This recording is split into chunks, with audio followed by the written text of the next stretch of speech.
Hey, what's up guys, welcome back. Today we've got something a little different. This is a hands-on and first impressions of the Bluey Phone by VTech. And yes, it costs just $10.99, so I was scrolling through top-rated phones online, and this thing kept popping up with insanely high reviews. Naturally, I had to check it out myself. No review unit, no PR package, I just ordered it. And now that it's here, first thing, the unboxing. Honestly? Kinda wild. The phone ships in this open-faced cardboard box, fully exposed. I've never seen anything like it.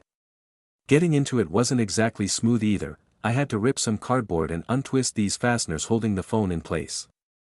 Definitely not premium. But hey. It's $11, also in the box, no charger, no cable.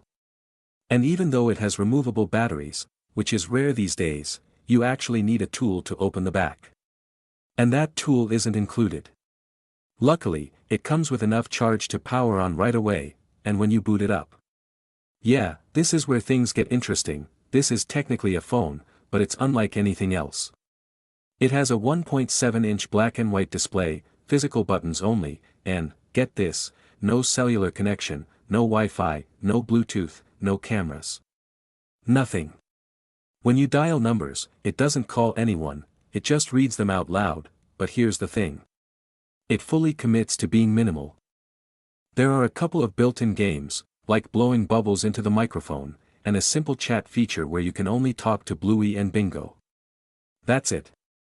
No apps, no scrolling, no distractions.